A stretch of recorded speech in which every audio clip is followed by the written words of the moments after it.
"You don't need to be in this meeting," he said without looking up from his phone. That was Monday. By Friday, he'd be publicly humiliated, and I'd be watching it unfold with a glass of chilled Cabernet and NDA-proof smirk.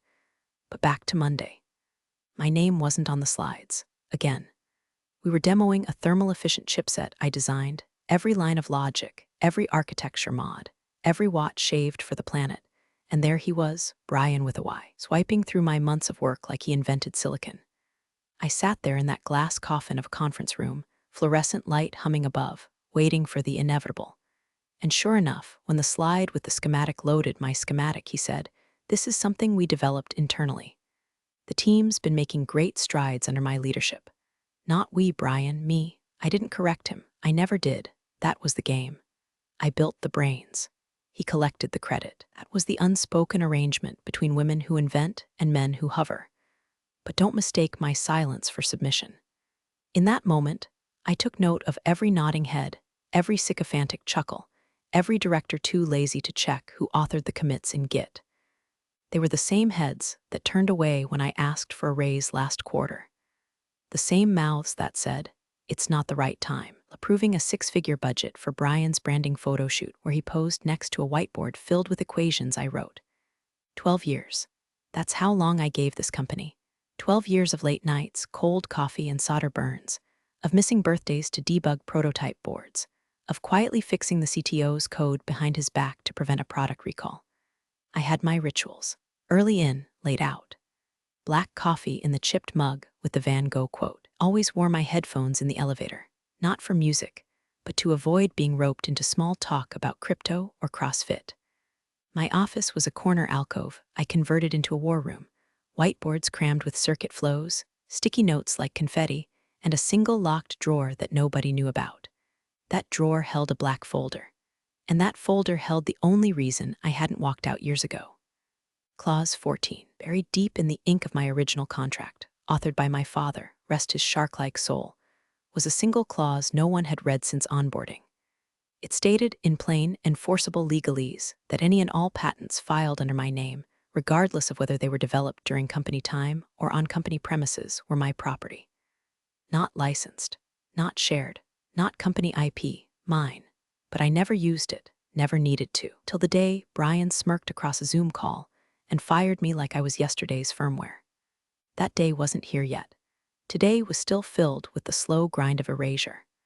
Brian had just been quoted in TechScape as a visionary engineer ushering in a new era of sustainable chipsets. The only vision he had was figuring out how to copy my whiteboards without getting marker on his Armani cuffs. And HR, they loved him. He's a leader who inspires, they said. Of course they did. He bought them all smart watches at last year's retreat and got them drunk enough to forget the time he referred to the dev team as code monkeys in front of a client. Meanwhile, I got a $25 Amazon gift card for Employee Appreciation Week. The resentment didn't boil, it fermented. I wasn't bitter. I was aging into something much more potent. At night, I'd lay in bed staring at the ceiling fan, thinking about every time I let myself be talked over, edited out, quietly stolen from. I thought about my mom, a nurse who always said, "Don't make a scene, make a plan." I thought about my dad who taught me to write contracts like chess moves. And I thought about what it would feel like, just once, to be the one holding the detonator instead of sweeping up after the blast. They thought I was harmless. A quiet little gear in their machine. Never noticed I was the machine. And soon, they'd find out exactly what happens when the machine stops playing nice. It was supposed to be a routine all-hands Zoom. The kind where half the team forgets to mute, the other half doesn't bother to show their faces, and Brian monologues for 30 minutes about synergy while we all pretend to care. I had my camera off. Hair in a claw clip, face bare, still nursing the same cup of coffee from 7 a.m. Wasn't expecting fireworks. Just another wasted hour. Then Brian cleared his throat. The fake kind. Practiced, performed, like he was winding up to accept a fake award. So he said, before we jump into Q2 metrics, there's a quick team update. My stomach dropped. Not because I knew, but because of the tone. That sickly sweet pitch he always used when stabbing someone mid-sentence. We're making some strategic realignments, he continued. And unfortunately, it means we're saying goodbye to one of our longest-standing contributors. Effective immediately, Evelyn's role is being dissolved. Just like that. No warning, no call, not even a Slack message. Dead silence across the Zoom. A couple of icons flickered to life, faces blinking into frame, mouths open like fish. I unmuted, turned my camera on, and smiled, not big, just enough to make people uncomfortable. Interesting, I said, and all my projects. Brian grinned. That same frat boy grin he wore when taking credit for my carbon heat sink design in front of investors. They belong to the company, of course, he said, chuckling like I'd asked if the sky was blue. It's all company IP, Evelyn. That's how this works. You know the game. I tilted my head like I was trying to remember the rules of a game I invented. Are you sure about that? I asked slowly, calmly.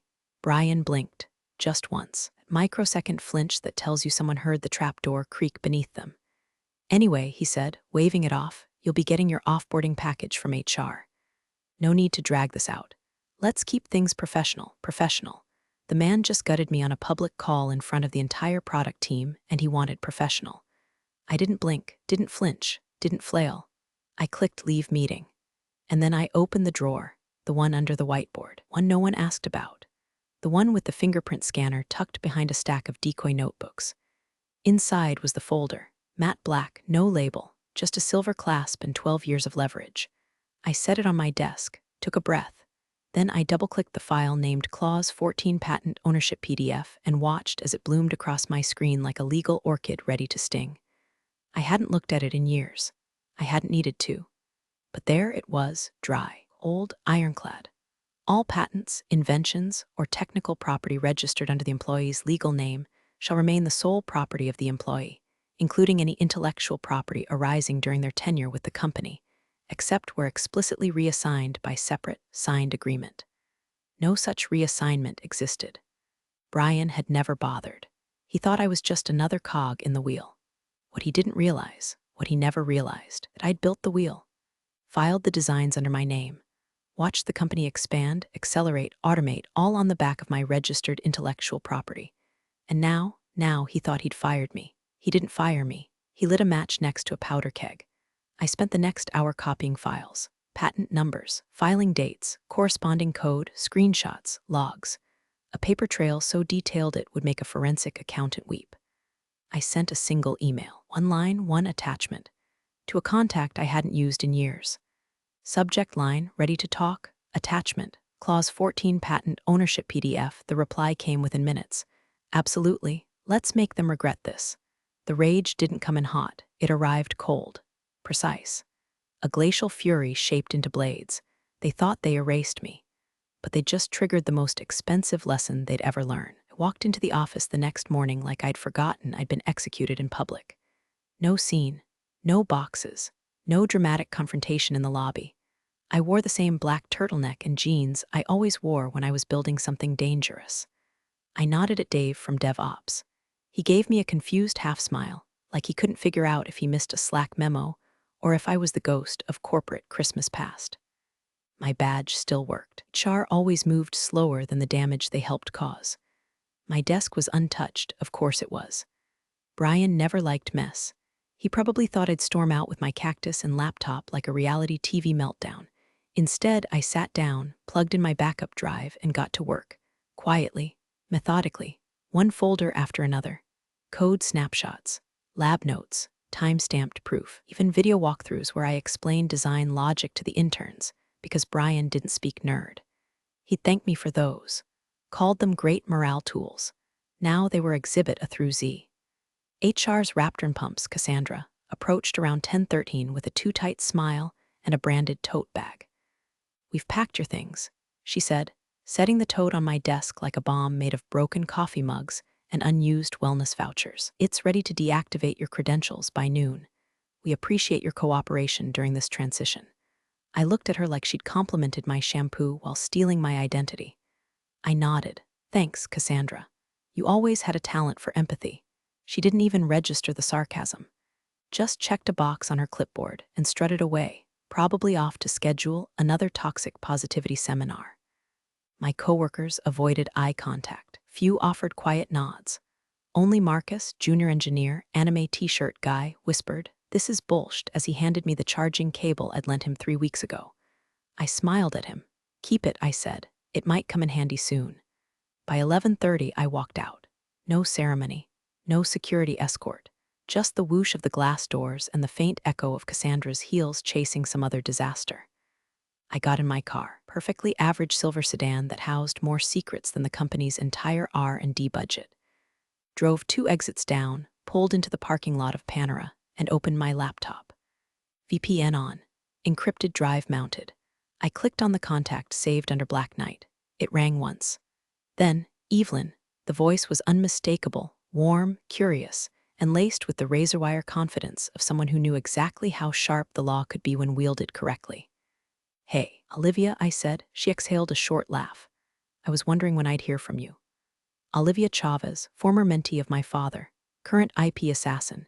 She made Fortune 500 companies cry and small inventors sleep at night. "They fired me," I said. A beat of silence. "Oh, poor bastards," I smiled. "I sent you something last night. I read it. Clause 14. Jesus, Ev, that thing is airtight. Did your dad write it in blood?" I laughed softly. "Maybe. His last gift to me, I guess." She got serious. "They don't know, do they?" "Nope." Another beat. "How fast do you want to move?" I stared out the window at a woman herding 3 screaming kids out of a minivan. She looked like a general mid-battle, fast enough to sting. "Slow enough to burn," I said. Olivia chuckled. "Classic Evelyn. We scheduled the first meeting. Paperwork, evidence chain, timeline. We discussed NDAs, injunction drafts, strategic leaks, our pressure points, all under the sweet scent of cinnamon bagels and corporate arrogance. When I closed the laptop, the sky had darkened. The office was behind me, the war was ahead, and for the first time in a long time, I didn't feel small. I didn't feel erased. I felt like I had my hand back on the switch. They thought I left with nothing. They had no idea I'd walked out with the future in my pocket. 2 years ago, I turned down lunch with Sierra Quinn. Wasn't out of arrogance or indifference. I respected the hell out of her. Electrical engineer turned founder. She'd walked away from a government contract job after blowing the whistle on a cover-up. Built her company, Valkyrie Systems, from a garage and a lawsuit. I remember the headlines. I remember the look in her eyes during a Women in Tech panel where she said, "They tried to bury me.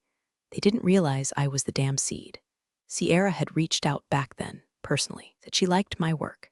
Said if I ever wanted to build something real, something ours, I had a place. I thanked her.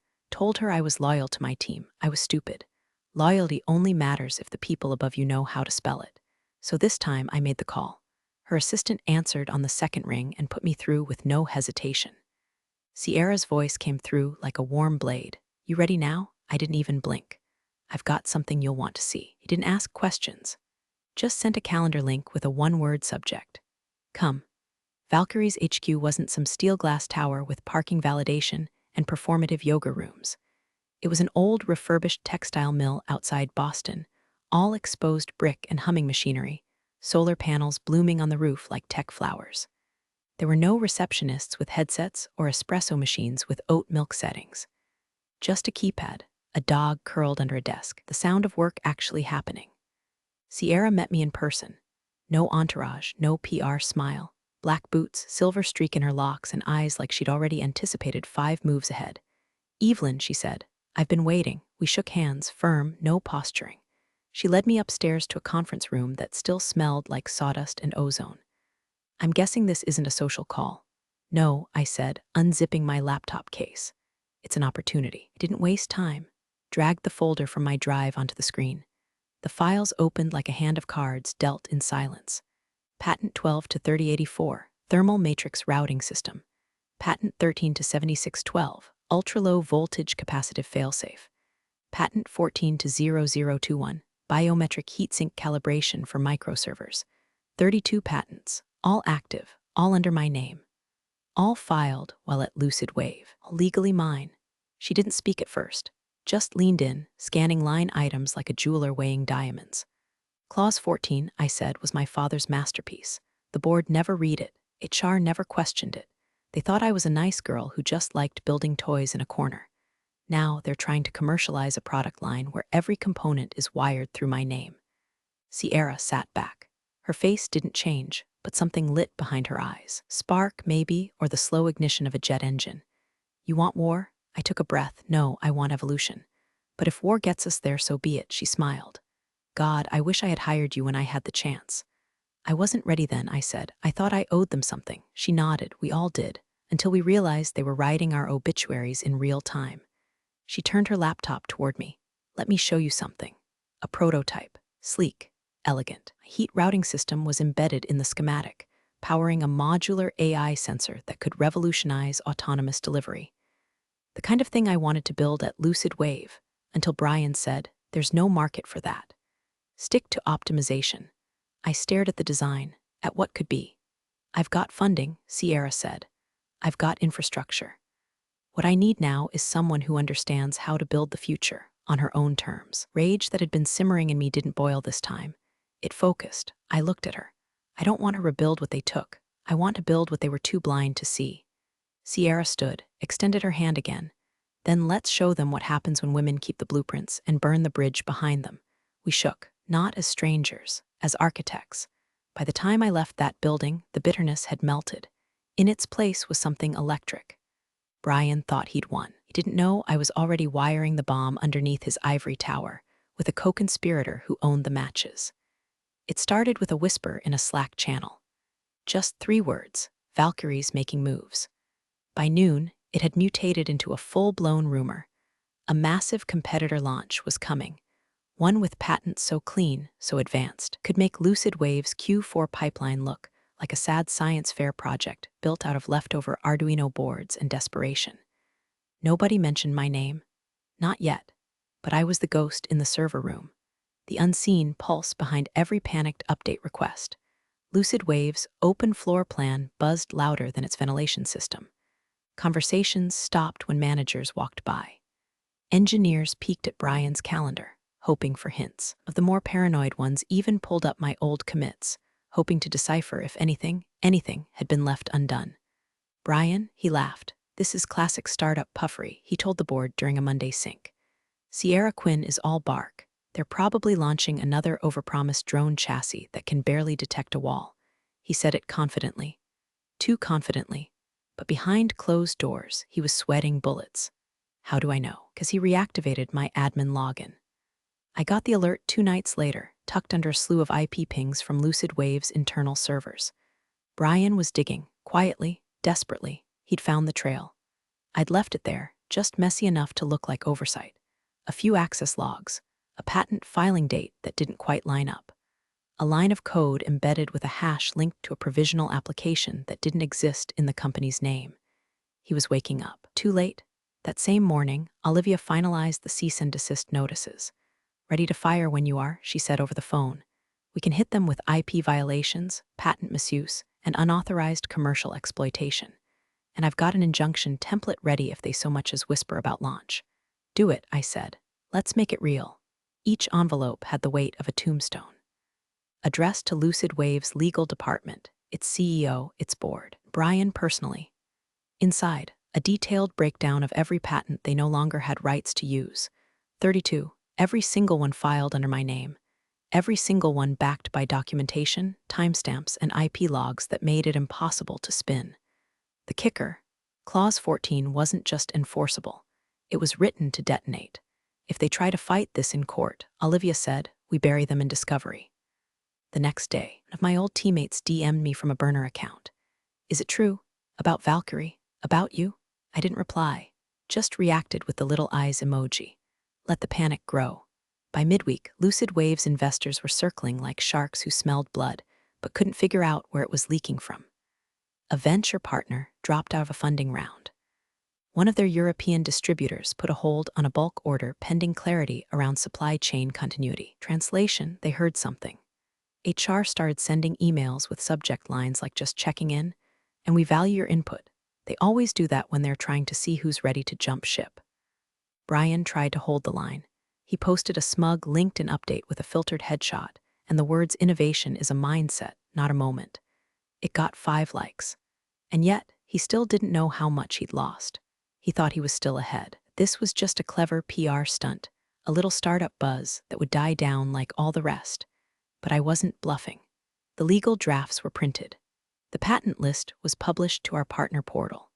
Valkyrie had booked the venue for their product reveal, and I had just signed off on an exclusive interview with Techscape Weekly under embargo. Brian had built his kingdom on the assumption that I'd never bite the hand that fed me, forgot that I'd been feeding him for a decade. And now the hand was gone. All that remained was the blade I left behind, cutting through the foundation, one whisper at a time. The press release dropped at 8:02 a.m. on a Wednesday. Just a single, surgical sentence from Valkyrie Systems' official account. Join us for live unveiling of the next generation in sustainable chip innovation, designed by the mind behind the revolution. No name, no teaser, no leaks. As that, it detonated like a silent grenade inside Lucid Wave's polished glass tower. Investors started forwarding the link. Partners started asking pointed questions. The company's Slack lit up like a Christmas tree strung with panic instead of lights. And upstairs, behind the smoked glass walls of conference room 3B, the board called an emergency meeting. The agenda? Me. Brian came in with his usual smug swagger, latte in one hand, optimism dripping like cheap cologne. But his eyes gave him away, too wide, too glossy, like a man clinging to a smile he couldn't afford. The timing's clearly intentional, he said to the board, adjusting his collar for the third time in 5 minutes. They're trying to spook us before our Q3 push. It's a bluff. The CTO, a man named Gerard, who used to ask me how heat diffusion worked like it was voodoo, was flipping through a printout so fast the pages began to curl. This isn't a bluff, Gerard muttered, almost to himself. I've cross-checked 3 of our pending builds, Project Sparrow, the Apollo Core, and the Miniserver nodes. They all run on code dependencies pulled from Evelyn's prototype stack. The room went still. Brian leaned forward, trying to suppress the crack in his voice. We developed that in-house. That was collaborative IP. Gerard shook his head. Not if she filed first, and not if she owns the patents. One of the board members, a hawkish woman who once refused to fund a green initiative because carbon offsetting lacks sex appeal, closed her laptop with a snap. Did we verify whether her contract gives her claim? She asked. Brian hesitated. The worst kind of pause. The I have no idea but I'm going to lie anyway kind. We're looking into it. In boardroom speak, that's code for I've screwed us and I'm trying to buy 5 minutes of oxygen before the noose tightens. Meanwhile, I was at a cafe 4 blocks away, sipping a matcha and watching the whole thing unravel via the shadow email chain I still had access to. Thank you, Marcus, for never revoking that shared calendar invite. By noon, internal memos started leaking. The legal team flagged pending patent risk in a dozen high-priority initiatives. Gerard requested a freeze on deployment. QA halted testing. Procurement delayed 3 component orders with third-party manufacturers until clarity is restored. Clarity wasn't coming. Then came the text, a burner number. I recognized the cadence immediately. Hey, I know I shouldn't be reaching out, but what should I do? They're asking me to rewrite modules using alternate frameworks and not to ask why. I don't think they understand what any of it does. Okay, Marcus, the junior engineer. The one I used to buy coffee for when he couldn't afford it. The one who cried in the stairwell after Brian humiliated him for missing a deadline caused by Brian's own scope creep. The only one who said goodbye like he meant it. I stared at the message for a moment, then typed 3 words. Sit tight. Watch. That was all he needed. Back at Lucid Wave, Brian was unraveling faster than the company's cap table. Tried calling Olivia. She declined, twice. He tried reaching out to Valkyrie's press office under a fake name. They posted his email on Twitter. He was trapped and he knew it. But me, I wasn't angry anymore. I wasn't even excited. I was still. Still, and watching the cracks spread through the empire I once built from solder and silence. They were scrambling for a foundation that no longer existed. And I hadn't even walked on stage yet. Cease and desist hit their inboxes like a thunderclap at a funeral. Stamped, certified, and served to every executive desk at Lucid Wave before their Monday caffeine could kick in. Olivia doesn't do half measures. Each envelope was the legal equivalent of a bat to the kneecaps. Subject: notice of unauthorized use of patented materials, immediate cease and desist required. Attached: 32 separate exhibits, one for each of my patents, annotated with timestamps, screenshots, and traceable implementation lines so detailed, even their janitor could follow the trail. The email thread leaked by noon. One exec forwarded it to another with a note that just read, "We're fed." I was in Valkyrie's design lab when it went down, reviewing the final prototype alongside Sierra and her team. It was real now, tangible. My routing system pulsed like a living thing, embedded inside hardware designed with precision and pride, not profit-first dilution. The product we were about to unveil didn't just work. It sang. Think they've read the fine print yet? Sierra asked, her mouth quirking with mischief as she held up a mock-up unit. If they haven't, I said, sipping my tea, they're probably Googling the definition of injunction in all caps. The fallout started with an emergency email from Lucid Wave's CEO, Randall Firth. He hadn't spoken my name once during my 12 years there. Suddenly, I was a valued former contributor and a regrettable oversight in our patent review process. He called Olivia directly, left 2 voicemails, then 3, then begged for private resolution that doesn't involve courts or the media. Olivia sent him exactly what he deserved, a 1-line response. All inquiries regarding Evelyn Shaw's intellectual property must go through formal counsel. Further direct contact will be considered harassment, and all went quiet. Brian didn't. He went on a minotaur of desperation, walking the floor, telling engineers we were bluffing, spinning fairy tales about how they'll settle down once the hype fades. But the code freezes stayed frozen. The board started asking questions he couldn't unspin. Compliance demanded a third-party audit. He tried to save face in a Zoom town hall, wore his best suit, looked into the camera with a dead smile and said, "Believe in collaboration and mutual respect. We're confident this matter will be resolved professionally." The chat lit up with vomit emojis. A few employees changed their backgrounds to green screens of my old whiteboards. One had clause 14 typed in Comic Sans. Then Olivia dropped the hammer. The formal cease and desist was followed by an offer. 1 chance, 1 clause. They could continue using my patents, but only under a new licensing agreement. Price tag, $47.5 million per year. 5-year minimum. Retroactive, non-negotiable, silence. Then came the reply from Lucid Wave's interim legal team because their head counsel conveniently went on sabbatical after Olivia's packet landed. This fee structure is egregious and predatory. We request to renegotiate under standard terms. Olivia responded with a PDF of our motion for a federal injunction. Poetic justice isn't loud, it's surgical, precise. It arrives in the form of footnotes, signatures, and leverage so strong it bends reality. Sierra printed the injunction draft and framed it on the wall of Valkyrie's hallway. Right next to a quote from me she'd pulled from an old tech blog: "Build quiet, win loud." But the best part, the twist, I didn't even need the money. I didn't offer the license to profit. I offered it to watch them squirm, because while they were panicking, hedging, calculating shareholder fallout, we were finalizing contracts with defense agencies, medical manufacturers, and clean tech initiatives. Valkyrie's innovation team had already begun integrating next-gen extensions of my patents into sectors Lucid Wave couldn't spell. We weren't waiting for them. We were leaving them behind. And the industry? They were already shifting. Articles sprouted like weeds. Lucid Wave's secret IP war, the engineer they shouldn't have fired. Valkyrie's new brain trust could append silicon norms. Inventor Evelyn Shaw goes independent and might take half the market with her. I read them over lunch, feet on my desk, prototype glowing beside me. Every headline was a funeral bell for the company that once thought I was disposable. They were still scrambling for air. I was busy riding the future. And this time, the name on it would be mine, first, last, and always. They always say the ship doesn't sink when water hits the hull. It sinks when the rot's already inside. Lucid Wave's hull was buckling. And the rats, they were jumping fast. The first resignation was quiet. Just a polite email from Clara in product dev. No drama, just a personal opportunity and a week's notice. But I knew Clara. She once stayed up 3 nights straight to help QA a firmware bug I'd found. She was the backbone of the Apollo core team, and she didn't leave because of burnout. She left because the center couldn't hold. Within 3 days, 4 more walked, Marcus among them.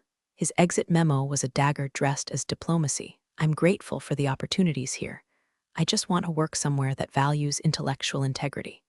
Translation: "Screw you, Brian." The investors followed. Heath Baird, one VC group, threatened to freeze their Series D funding unless Lucid Wave issued a formal legal response to our injunction.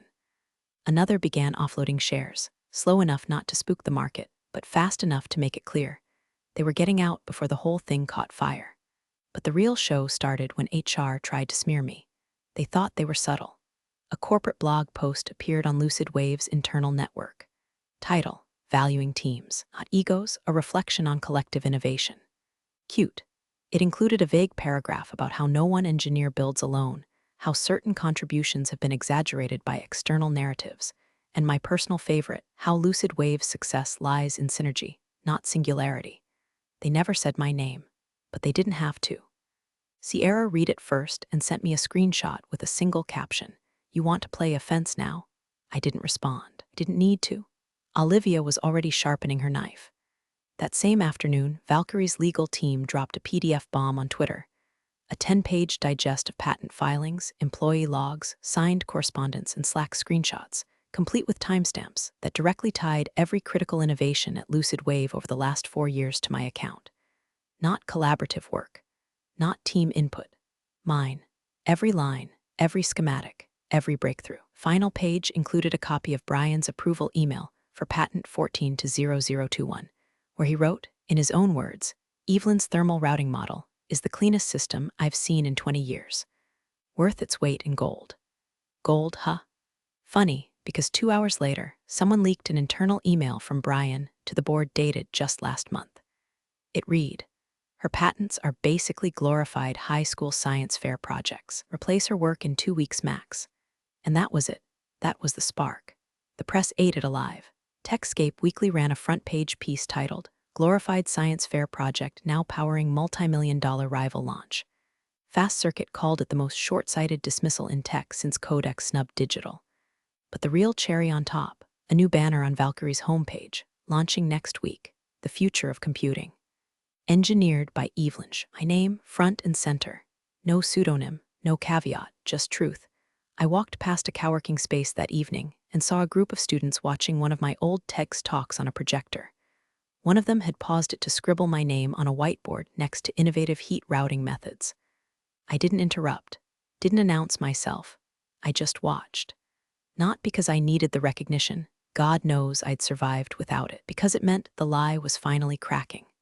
The myth of team effort used to disguise theft. The cult of collective credit when only some got the rewards. Lucid Wave was hemorrhaging people, reputation, and soon money. And Brian was still pretending to steer a ship that had already capsized. Every story, every whisper, every resignation, it all led back to one thing. They thought they could erase the woman who built their future. Now, I was the headline. They were just a cautionary footnote, rotting below the fold. They gave me the stage. I gave them a reckoning. The auditorium wasn't massive, but it was packed wall to wall, investors, engineers, journalists, skeptics, vultures. And then, of course, the live stream. Over 80,000 viewers tuned in, numbers climbing by the second.